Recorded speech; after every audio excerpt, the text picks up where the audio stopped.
Assalamualaikum warahmatullahi wabarakatuh. Ketemu lagi dalam pembelajaran sejarah kebudayaan Islam. Kali ini kita akan membahas tentang tantangan dan rintangan Nabi Muhammad SAW ketika berdakwah di Mekah. Berbagai macam tantangan dan rintangan yang dilalui oleh Rasulullah ketika berdakwah di Mekah sangatlah tidak mudah, ya. Berbagai cara yang dilakukan oleh kaum kafir Quraisy untuk menghambat dan menghalangi dakwah Rasulullah melalui berbagai cara. Di antaranya, yang pertama, penghinaan, ancaman, dan siksaan terhadap Rasulullah. Rasulullah dihina sebagai orang gila. Mereka mengatakan bahwa Rasulullah sebagai tukang sihir. Suatu saat Rasulullah pernah dilempari kotoran domba. Rumah beliau juga dilempari sampah dan kotoran. Untuk mencelakakan beliau, pernah diletakkan duri yang sangat tajam di depan rumah Nabi Muhammad, dan juga tindakan-tindakan lain yang sangat menyakitkan. Ancaman dan siksaan yang kedua yaitu penghinaan, ancaman, dan siksaan terhadap pengikut Rasulullah. Misalnya penghinaan dan penyiksaan yang ditimpakan kepada sahabat Bilal oleh majikannya. Ia dijemur di tengah terik matahari sambil dilempari batu. Tidak puas dengan itu semua, majikannya pun mencambuknya dan menimpakan batu yang sangat besar di tubuh Bilal. Kemudian Bilal diselamatkan oleh Abu Bakar dengan cara dibelinya dari majikannya dengan harga yang sangat tinggi. Banyak dari pengikut Rasulullah yang mendapatkan siksaan yang sangat kejam dari kafir Quraisy, sehingga ada di antara mereka yang mati terbunuh akibat siksaan yang diberikan oleh orang-orang kafir Quraisy, seperti sahabat Ammar bin Yasir, di mana orang tua Ammar bin Yasir ini dibunuh dan bahkan ditusuk jantungnya oleh Abu Jahal. 3. Bujukan harta, bujukan kedudukan, dan wanita.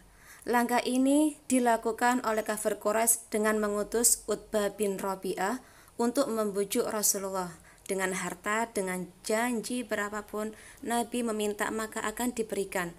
Bahkan Utbah membujuknya dengan menjadikan Nabi sebagai raja dan diiming-imingi wanita-wanita yang sangat cantik di seluruh Arab, asalkan Rasulullah menghentikan kegiatan dakwanya. Namun semua itu ditolak oleh Rasulullah.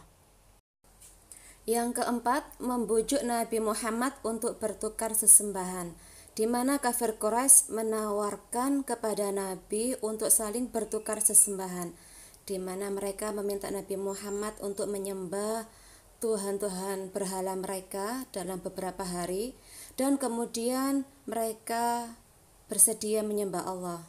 Namun usaha ini ditolak mentah-mentah oleh Nabi Muhammad melalui firman Allah dalam Quran surat Al-Kafirun ayat 1-6.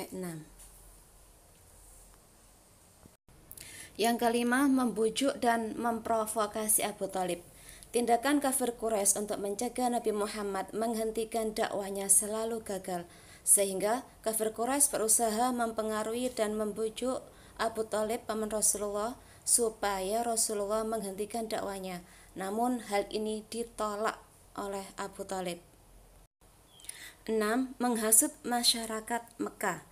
Upaya lain yang dilakukan oleh kafir Quraisy untuk merintangi dakwah Nabi Muhammad yaitu dengan cara mempengaruhi masyarakat Quraisy untuk tidak mendengarkan dakwah atau bacaan-bacaan Al-Quran, karena disebutkan oleh mereka sebagai jampi-jampi yang membuat mereka tertenung. Selain itu, mereka juga mengancam untuk tidak segan-segan membuat mereka sengsara atau bahkan dibunuh jika mengikuti ajaran Nabi Muhammad. 7. Pengasingan dan pemboikotan Bani Hashim dan Bani Muthalib. Upaya ini merupakan upaya yang sangat menyengsarakan kaum muslimin, di mana kafir Quraisy melarang siapapun untuk berinteraksi dengan Bani Hashim dan Bani Muthalib. Mereka dilarang untuk melakukan transaksi jual beli, menikahi atau dinikahi, menengok orang sakit atau menolong mereka.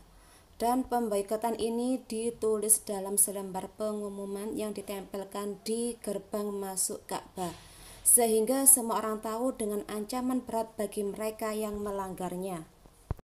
Dan yang terakhir yaitu mempengaruhi pimpinan negara-negara tetangga untuk menolak kehadiran agama Islam atau orang Islam. Ini dilakukan misalnya ketika sebagian sahabat Nabi yang hijrah ke Habsyi, kafir Quraisy datang menghadap raja mereka yang beragama Nasrani dan menjelaskan tentang ajaran Islam dengan tidak benar.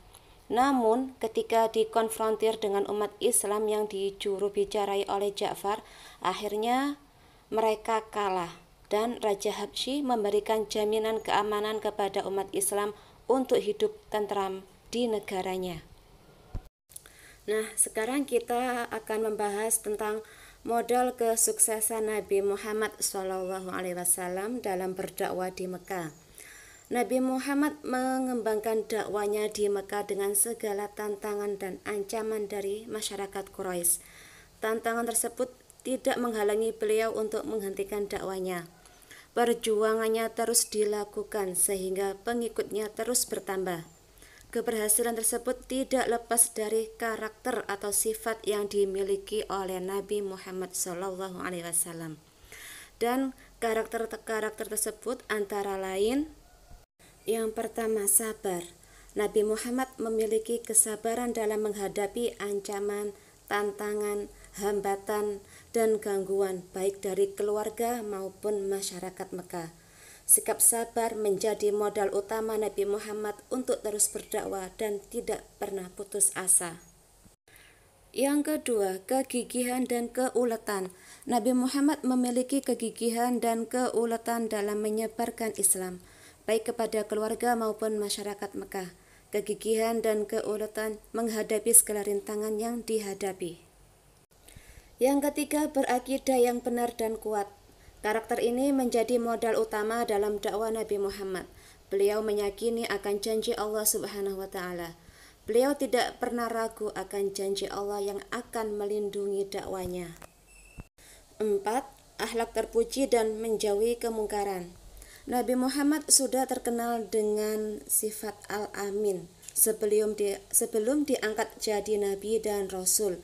Masyarakat Quraisy sudah mengakui kebaikan dan kejujuran Nabi Muhammad SAW. Sehingga ketika Nabi Muhammad diangkat jadi Nabi dan Rasul, semua orang tidak bisa menolak akan kebenaran dakwanya. Tapi karena kesombongan dan keangkuhan menjadi masyarakat Quraisy menolak dakwanya. Dan yang terakhir, kesetaraan derajat. Nabi Muhammad SAW menjunjung tinggi persamaan derajat sesama manusia. Tidak ada perbedaan antara bangsawan dan budak, antara yang kaya dan yang miskin. Perbedaannya pada keimanan. Karakter ini membuat semua orang merasa nyaman dan diakui secara sama. Nah, anak-anakku semua, demikian pembahasan materi kali ini. Semoga bermanfaat. Wassalamualaikum warahmatullahi wabarakatuh.